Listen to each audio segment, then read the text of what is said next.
1. Ya, makna pengertiannya apa?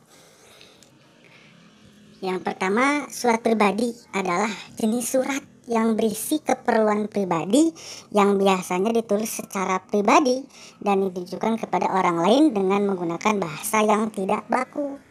Ini jika surat pribadi itu suratnya sifatnya pribadi kepentingannya, dan ditulisnya pun bahasanya tidak baku, maaf.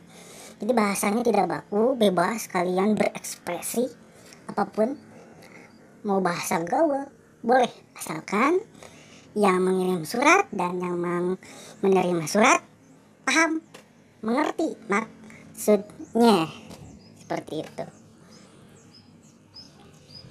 Nah, kalau surat resmi atau surat dinas adalah surat yang digunakan untuk keperluan formal atau resmi oleh pihak-pihak tertentu, baik itu perorangan, lembaga, organisasi, atau instansi tertentu untuk saling berkomunikasi satu sama lain secara formal, dan bahasanya pun pasti baku kalau surat resmi. Jadi harus sesuai dengan kaidah bahasa ya.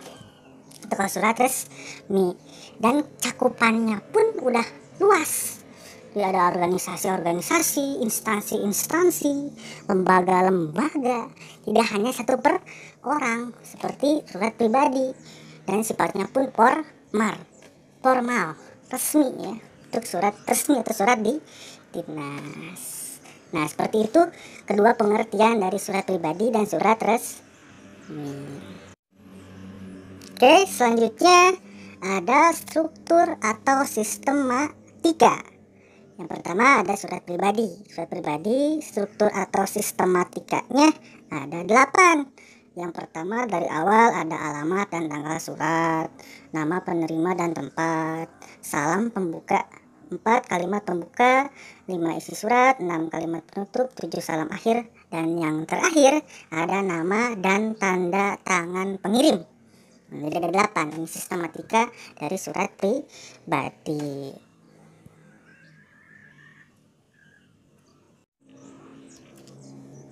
Nah, kalau yang surat resmi ada 12, lebih banyak dan lebih kompleks. Yang pertama ada kepala surat atau juga disebut dengan kop surat ya. Yang kedua tanggal surat, 3 nomor lampiran perihal, 4 penerima dan alamat tujuan, 5 salam pembuka, 6 kalimat pembuka, 7 isi surat, 8 kalimat penutup, 9 salam penutup, 10 nama dan tanda tangan pengirim, 11 tembusan, 12 ini sial. Jadi untuk surat resmi lebih banyak dibanding dengan surat pribadi. Dan di surat resmi pun terdapat ada perbedaan. Perbedaannya adalah adanya kepala surat, adanya nomor lampiran dan perihal. Selain itu juga ada tembusan dan inisial. Nah, melihat dari sistematikanya, kita pun mungkin sudah mengetahui ya perbedaannya secara garis besar dari segi sistematikanya antara surat resmi dan surat pribadi. Perbedaannya, kalau surat resmi memiliki kop surat, ada nomor lampiran perihal, ada tembusan dan inisial. Kalau surat pribadi tidak ada. Nah, itu perbedaannya secara sistematikanya, adik-adik semuanya. Nah, yang ini merupakan contoh ya sistematikanya apabila kita aplikasikan ke dalam surat pribadi ya. Nah, yang pertama di bagian pojok kanan atas ada struktur atau sistematika, yakni tempat dan tanggal surat. Buatnya kapan dan di mana. Nah, posisinya biasanya di pojok kanan atas. Nah, ini merupakan tujuan dan alamat surat, ditujukannya untuk siapa dan alamatnya di mana. Nah, ini merupakan salam pembuka. Biasanya kalau untuk yang muslim pasti menggunakan assalamualaikum, ataupun bisa menggunakan salam sejahtera atau salam persahabatan, tetapi yang lebih bagusnya menggunakan assalamualaikum. Nah, ini merupakan contoh kalimat pembuka. Ini merupakan kalimat pembukanya menanyakan tentang kabar. Halo Dil, apa kabar? Nah, ini berarti menanyakan kabar, kalimat pembukanya. Nah, ini yang banyak merupakan isi surat. yang merupakan inti surat yang disampaikan tentang apa. Di sini mengucapkan selamat ulang tahun. Nah, ini merupakan kalimat penutup yang menutupkan surat tersebut. Nah, akhirnya ini Waalaikumsalam merupakan salam penutup dari surat tersebut. Nah, ini masih salam penutup.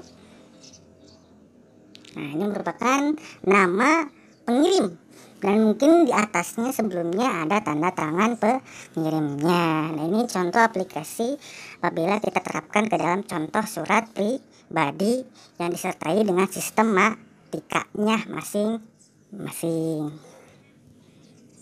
A few moments later. Nah, kalau ini merupakan contoh aplikasi dengan surat resmi atau surat dinas. Nah, yang pertama yang di atas tuh namanya kop surat atau kepala surat, yang ada logo Tuturi Handayani-nya, ada nama instansinya, alamatnya, misalkan Jalan Cendana, ada teleponnya. Itu yang di atas namanya kepala surat. Nah, kalau yang di pojok kanan atasnya, yang di bawah logo, yang di bawah kepala surat, maaf, namanya tempat dan tanggal surat. Yang di bawahnya sebelah kiri ada nomor lampiran dan perihal. Itu nomor itu merupakan nomor surat, itu nomornya keberapa dibuatnya. Untuk lampirannya, misalkan kita membuat surat, lembarannya ada 2. Nah, berarti kita harus sertakan lampirannya itu berarti 1 lembar. Misalkan kalau kita membuat surat dan lembarannya lebih dari 1 lembar. Halnya apa? Perihal tentang apa tuh? Misalkan rapat wali murid. Nah, di bawahnya ada kepada Bapak Ibu orang tua wali siswa kelas 10 di tempat. Ini merupakan tujuan suratnya ke siapa dan alamatnya. Nah, di bawahnya lagi ada Assalamualaikum. Jelas ini salam pembuka ya.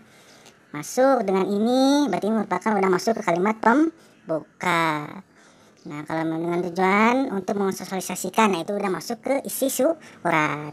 Inti suratnya apa? Nah, langsung kalau udah masuk ke demikian surat pembuatan ini kami sampaikan, itu sudah masuk ke dalam kalimat penutup surat.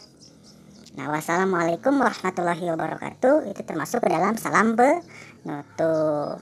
Lalu Kepala SMA Cendana Dr. Rendah Haji Yuliani SPD, itu merupakan nama dan tanda tangan pengirim surat. Ini suratnya tidak ditandatangani ya, tapi ini hanya contoh saja dari contoh surat resminya.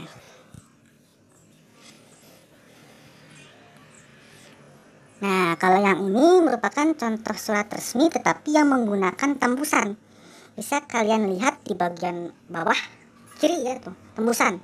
1 Bupati Malang, 2 Kepala Sekolah Malang. Nah, ini merupakan contoh misalkan kalau kita membuat surat, contoh ini di tembusan ya. Misalkan kita membuat surat, kita misalkan OSIS ya, tembusan surat. Otomatis ada instansi-instansi tertentu yang harus mengetahui surat tersebut walaupun tidak terlibat langsung. Misalkan kalau kita membuat lomba ya, kalau kita adik-adik kalau misalkan langsung OSIS membuat lomba, lalu lombanya antar SD bolehlah atau antar MI. Nah, otomatis Dinas Pendidikan atau Kementerian Agama harus mengetahuinya walaupun hanya sebagai tembusan saja. Jadi untuk apa ya? Memberikan izin. Lalu disertakan bagian akhir tembusannya kepada siapa saja. Biasanya pimpinan instansinya. Nah, itu tembusan. Adik-adik itu informasi tentang tembusan ya adik ya.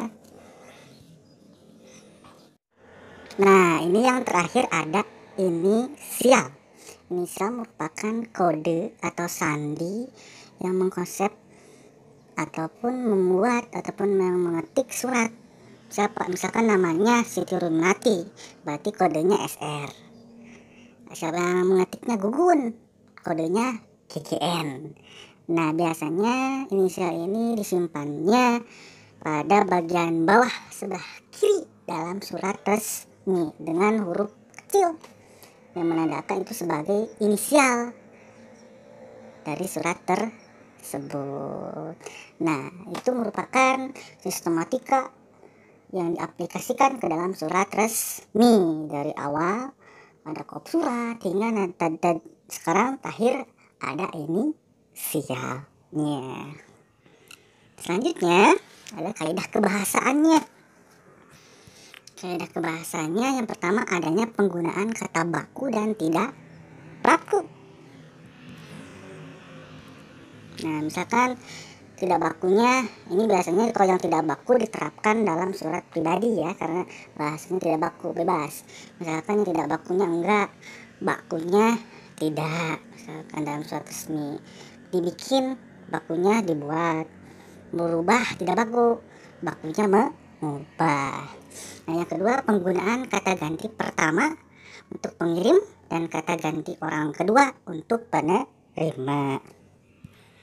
Nah, ini ada orang satu tunggal, saya, aku, jamaknya kami, orang kedua Anda, kamu, engkau, jamaknya kalian, orang ketiga tunggalnya beliau, dia, ia, jamaknya mereka. Itu berarti pengaplikasian kata ganti dalam sebuah surat, baik itu surat pribadi ataupun surat resmi.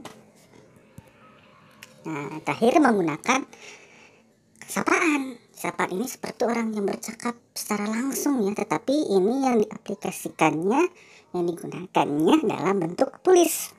Misalkan kalau assalamualaikum kan biasanya kita ucapkan dalam